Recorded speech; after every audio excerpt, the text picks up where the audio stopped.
आज हम लोग क्लास नाइन्थ के एनसीईआरटी एक्सरसाइज 1.6 को देखेंगे कि कैसे हम 1.6 को सॉल्व करेंगे। तो जैसा कि आप देख सकते हैं कि क्वेश्चन कह रहा है कि फाइंड करो क्वेश्चन नंबर फर्स्ट 64 के power 1/2 and second question number 32 के पावर 1/5 एंड थर्ड क्वेश्चन है 125 के पावर 1/3। ठीक है, तो आइए सबसे पहले देखते हैं फर्स्ट क्वेश्चन। तो सबसे पहला क्वेश्चन हम लोग देखते हैं स्टूडेंट, और हमारा सबसे पहला क्वेश्चन है स्टूडेंट 64 के पावर 1/2। तो 64 को आप प्राइम फैक्टर यहाँ निकाल लें इस तरह से इसका प्राइम फैक्टर निकाल लीजिए।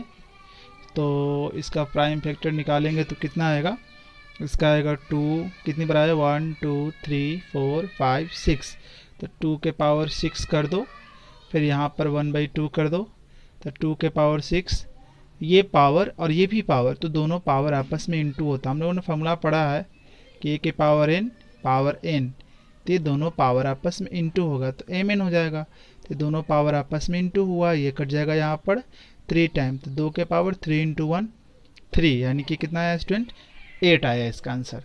तो उसी तरह से अगर हम सेकंड वाले को सॉल्व करते हैं तो 32 1/5, अब 32 को भी इसी तरह से आप निकालिएगा तो आएगा 2 के पावर 5, फिर यहाँ पर आया 1/5, ये कैंसिल 1 टाइम, तो 2 1 1 जा 1, 2 के पावर 1 एन, कितना आंसर आया 2।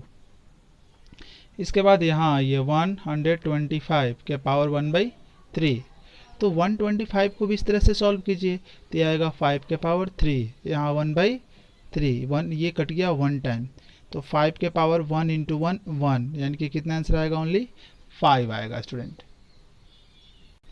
सो अभी स्टूडेंट हम लोग एक्सरसाइज 1.6 का क्वेश्चन नंबर 2 करेंगे। क्वेश्चन नंबर 2 में क्या है, फर्स्ट आप देखिए तो 9 के पावर 3/2, आप 9 का इस तरह से फैक्टर कर दीजिए 3, यानी कि कितना आया 9 2 बार आया, तो 9 के पावर 2 और इसके पावर 3/2, और हमको पता है किसी भी नंबर का पावर कुछ हो और उसका एक और पावर हो, पावर का पावर जितने भी रहेंगे सभी पावर आपस में इनटू होते हैं स्टूडेंट। तो ये कट जाएगा, 3 के पावर 3 आएगा, यानी कि 3 के पावर 3 कितना होगा, ये 27 होगा। ठीक है, तो उसी तरह से हम लोग सेकंड क्वेश्चन को सॉल्व करते हैं। सेकंड क्वेश्चन हमारा है 32 के पावर 32 और उसका पावर है 2/5। 32 को आप इस तरह से जैसे मैंने 9 का निकाला है 32 का करेंगे तो 2 के पावर 5 आएगा, और देन यहाँ आएगा 2 के पावर 2/5, तो ये 5 5 कैंसिल हो जाएगा, तो आएगा 2 के पावर 2, कितना आंसर आएगा 4 आएगा। अब आते हैं हम लोग 3 पर, 3 है 16 के पावर 3/4, तो जैसे मैंने 9 का निकाला उस तरह से 16 का निकालेंगे तो 2 के पावर 4 आएगा, और देन यहाँ आएगा 3/4, ये पावर 4 और अगेन पावर 3/4 पावर और उसके ऊपर भी पावर है, तो ये दोनों पावर आपस में इंटू होगा, 4 4 इंटू होगा 1 टाइम, तो हो जाएगा 1 × 3 3, 2 के पावर 3 यानी कि 2 × 2 × 2, कितना आंसर आएगा 8 आएगा स्टूडेंट। ठीक है, तो 8 इसका आंसर आ गया। अभी हमारे पास क्वेश्चन नंबर है 4। क्वेश्चन नंबर 4 को देखते हैं। क्वेश्चन नंबर 4 कैसे बनेगा। क्वेश्चन नंबर 4 है आपका 125 के पावर -1/3, तो 125 को भी इस तरह से हम लोग करेंगे फैक्टराइज, प्राइम फैक्टराइजेशन करेंगे, तो 25 आएगा, फिर 5 से तुम्हारा 5 हो जाएगा, तो 5 आया 3 टाइम्स, यहाँ पावर में 1/3 टाइम्स, ये कैंसिल 1 टाइम्स, 5 के पावर 1 × -1 यानी कि -1। फिर आपको फॉर्मूला बताया गया है कि किसी भी नंबर के पावर माइनस में हो, किसी भी नंबर का जो पावर हो वो माइनस में हो, तो उसको आप ऐसे लिख दो 1/ और वो नंबर और उसका पावर, तो लिखा जाएगा 1/ वो नंबर बेस और वो पावर पॉजिटिव हो जाएगा। अब ये बताओ कि 5 के पावर 1 है तो आंसर कितना हो जाना चाहिए, 5 को एक बार इंटू करोगे, अगर 5 के पावर 2 होता तो 5 × 5 होता तो 25, अब यहाँ 5 के पावर 1 है तो 5 ही रह जाएगा आंसर आपका। तो अभी हम लोग थर्ड क्वेश्चन देखेंगे स्टूडेंट, 1.6 एक्सरसाइज है उसका थर्ड क्वेश्चन देखेंगे। तो थर्ड क्वेश्चन में क्या है आइए समझते हैं। थर्ड क्वेश्चन यह है कि 2 के पावर 2/3 × 2 के पावर 1/5। तो अगर हम फर्स्ट क्वेश्चन देखते हैं इसका, तो ये है हमारा 2 के पावर 2/3 इंटू 2 के पावर 1/5। स्टूडेंट हमने एक फॉर्मूला पढ़ा था कि a के पावर m इंटू a के पावर n, ठीक है, यानी कि देखो दोनों का बेस सेम है, इंटू है, तो हमने इसके लिए फॉर्मूला आपको बताया था कि सेम जो बेस है उसको आप लिखो और पावर को आप यहाँ पर ऐड कर देना ऐसे कंडीशन में। तो 2 और बेस जो को 2 है तो कोई एक बेस लिख दो और उसके बाद पावर को ऐड कर दो इंटू रहने पर, तो यहाँ पर पावर को इस तरह से ऐड किया जाएगा।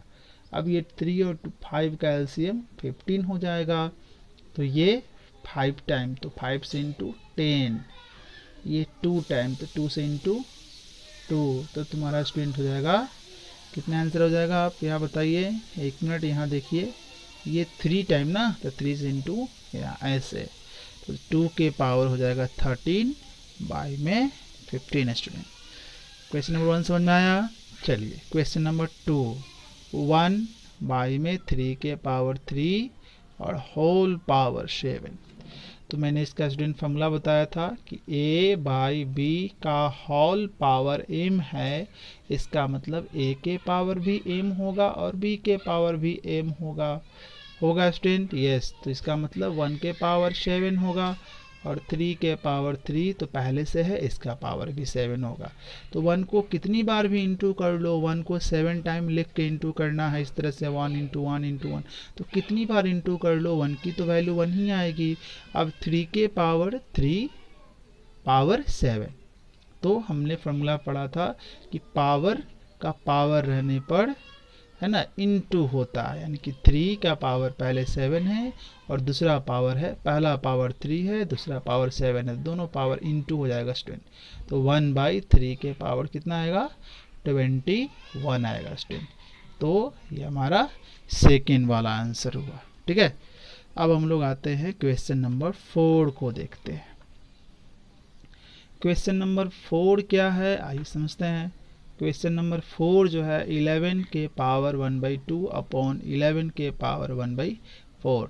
ये स्टूडेंट तो इस फॉर्मूला पर चला गया, a के पावर m बाई a के पावर n, भाई a के पावर यहाँ m है और यहाँ a के पावर n है, दोनों और डिवाइड में है, तो पावर वैसे कंडीशन में घट जाती है। तो यहाँ एक कोई बेस आएगा, दोनों बेस में से कोई एक बेस लिखना पड़ेगा, फिर ऊपर वाला पावर लिखो, नीचे वाला पावर लिखो और माइनस कर दो फॉर्मूला के अकॉर्डिंग। तो इसका एलसीएम तुम्हारा 4 आएगा, यहाँ 2 और यहाँ 1 आएगा स्टूडेंट, तो यहाँ आएगा 1/4। तो ये इस तरह से सॉल्व होगा स्टूडेंट, ठीक है। क्वेश्चन नंबर 4 भी देख लो, यहाँ पर 7 के पावर 1/2 और 8 के पावर 1/2। स्टूडेंट याद करो ये कौन सा फॉर्मूला पर चला गया, a के पावर m इंटू b के पावर m। पावर सेम है, दोनों का पावर सेम हो और इंटू हो तो क्या लगाते हैं फॉर्मूला, पावर सेम हो, पावर सेम है, इंटू है, और यहाँ ये हो गया, ये b हो गया। तो फॉर्मूला मैंने बताया था कि दोनों नंबर को इंटू कर दो, a और b को, और उसका पावर दे दो, जितना पावर उसका है उसका पावर दे दो। तो ये 7 और 8 इंटू हो जाएगा और इसका पावर है कॉमन पावर 1/2, तो कितना हो जाएगा स्टूडेंट, 7 8 जा 56 और पावर में 1/2। तो इस तरह से स्टूडेंट एक्सरसाइज 1.6 एनसीईआरटी कंप्लीट होता है। तो अगले एक्सरसाइज में हम मिलते हैं फिर से आपसे, और शायद इसमें अगर आपको कोई डाउट हो तो आप बताइएगा कमेंट बॉक्स में लिखकर। इस वीडियो में इतना ही, अगले वीडियो में इससे अगले एक्सरसाइज को सीखेंगे। Thank you.